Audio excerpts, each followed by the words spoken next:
କେମିତି ତୋ ପାଇଁ ବିଷ ପିଇ ମରୁଛି। ମରିବିନି କ'ଣ ପାଇଁ? ମୋରି ବୟସର ଟୋକା ମାନେ ଗୋଟାଏ ନୁହଁ, ଦିଟା ନୁହଁ, 8-10ଟା ଲେଖାଏଁ ବାହା ହେଇଯାଉଛନ୍ତି। ମୋ ଭାଗ୍ୟରେ କ'ଣ କନିଆ ନାହିଁ? ମତେ ଜଣେ କେହି ୟୁଜ୍ କର ନା। ମୋ ଭାଗ୍ୟରେ ତ କନିଆ ନାହିଁ। ଆଉ ଏ ଜୀବନର କି ଲାଭ କ'ଣ? ଆଜି ବିଷ ଆଣିଛି, ପିଇଦେବି, ମରିଯିବି। ହେଲେ ପିଇବା ଆଗରୁ ଯାହାକୁ ମୁଁ ଭଲ ପାଉଥିଲି ତାରି ନାଁ ଧରି ବିଷ ପିଇ ମରି। ଏ ଭୁଲେଇ ଦେଖିବୁ ମୁଁ ଆଜି କେମିତି ତୋ ପାଇଁ ବିଷ ପିଇ ମରୁଛି।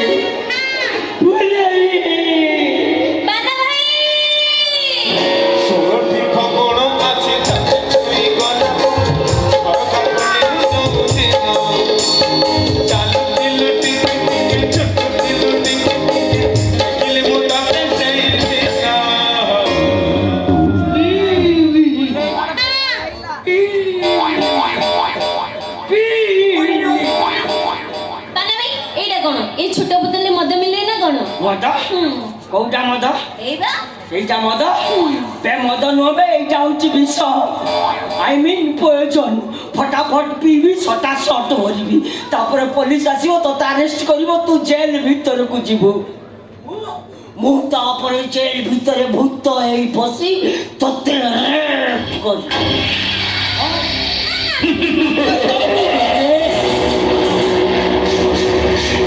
ତୁ ମତେ ରେପ୍ କରିବୁ?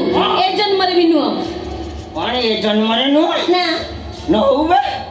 ଏ ଜନ୍ମରେ ନ ହେଲା ନାହିଁ, ଆର ଜନ୍ମରେ ମୁଁ ତତେ ଛାଡ଼ିବିନି। ଭୂତ ହେଇ ରେପ୍ କରିବି।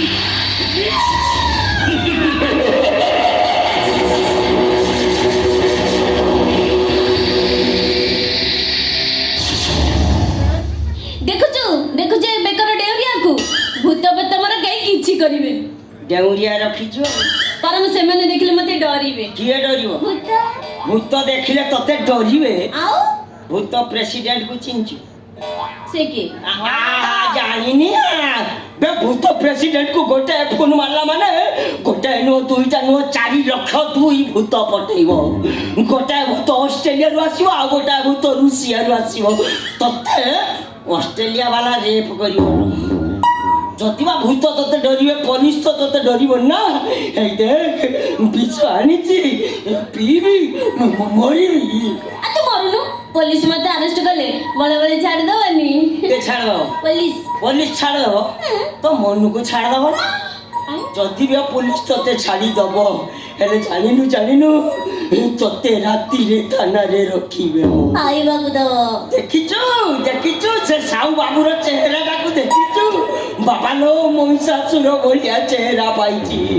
ଇସ୍, ତାର କେତେ ଲମ୍ବା। କ'ଣ? ବେ ମହିଷାସୁର ଭଳିଆ ଚେହେରା ପାଇଛି, ଲମ୍ବା ନିଶ ପାଇଛି। ତତେ ସେ ରେପ୍ କରିବ। ଥରେ ନୁହଁ, 2 ଥର ନୁହଁ, ଅନେକ ଥର ରେପ୍ କରିବ। ପାଣି ଛାଟିକି ରେପ୍ କରିବ। ତାପରେ କନେଷ୍ଟବଳକୁ ଡାକିବ, ସିଏ ବି ଆସିବ, ରେପ୍ କରିବ। ଫୁଲ୍ ମାସ୍ ରେପ୍। ତୁ ଗଣଧର୍ଷଣ ମର୍ଡର ଡାଇରେକ୍ଟ ସର୍କକୁ ସପ୍ଲାଏ। ସେଠି ଭାବୁଛୁ ଛାଡ଼ିବି ନା? ସେଠି ବା ମୁଁ ଆଗରୁ ସର୍କରେ ଥିବି। ଆଉ ବେ ଯମରାଜାକୁ ଲାଞ୍ଚ ଦେବି, ସେ ଦରପାଳ ହେଇ ଜଗିବ, ମୁଁ ତତେ ରେପ୍ କରିବି। ଦେଖିଆ ତୁ ମତେ କେମିତି ରେପ୍ କରିବୁ? ଚ୍ୟାଲେଞ୍ଜ ଦଉଛୁ ପୁଣି ମତେ? ଚ୍ୟାଲେଞ୍ଜ ଦଉଛି ସାମାନ୍ୟ ମାଇକି ନିଅ। ତତେ ମୁଁ ଅଛି ଏଇଠି ଏବେ ଭୂତ ହେଇ ରେପ୍ କରିବି।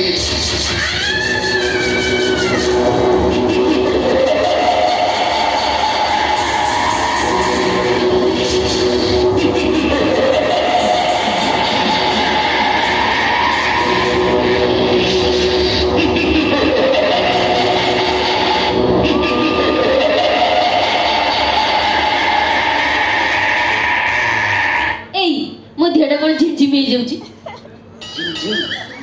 ଝିମ୍ ହେଲାଣି। ଏ ତୁ ଜାଣିନୁ ବେ, ପୁରୁଷ ସ୍ପର୍ଶରେ ନାରୀ ଦେହରେ ଶିହରଣ ସୃଷ୍ଟି ହୁଏ।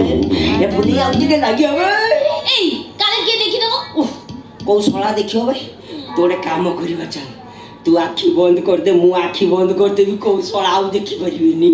ଏ ଭୁଲି ଓହୋ, ବର୍ତ୍ତମାନ ମୋ ଛାତି ଭିତରେ ଧାନ ପିଟା ହଲର ମେସିନ୍ ଚାଲିଛି ବେ। ନିଶା ନିଶା ରାଧି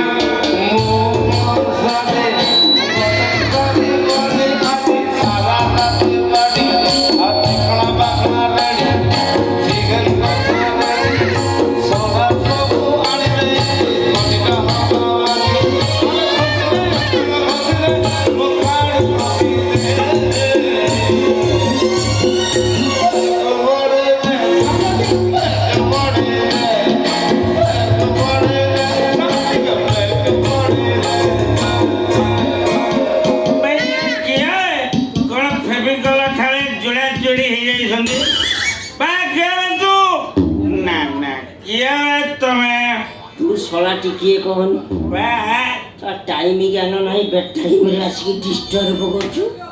ବେ ତୁ ଜାଣିପାରୁନୁ, ବର୍ତ୍ତମାନ ମୁଁ ରେପ୍ର ପ୍ରଥମ ପାହାଚରେ ପଦାର୍ପଣ କରିଛି। ଯାହା ଖର୍ଚ୍ଚ କର, ମତେ ଆଗ କୁହ ତମେ କିଏ? ବାପା କଣ କିଏ?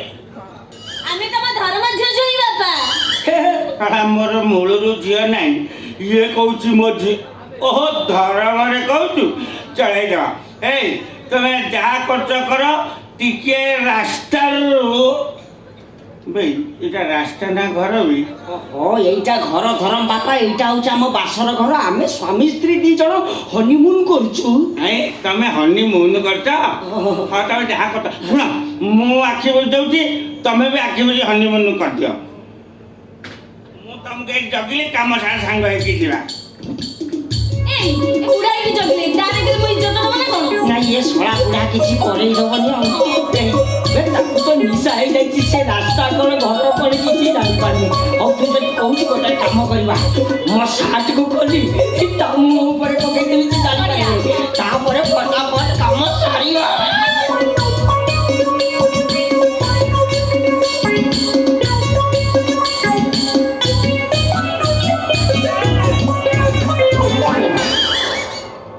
अरे शळा बाना तू ए भुलेई सागरे डालडा रहउछु मु पचारक मते कोन कहउछु मो धर्म जोई शळा छटलक हेय,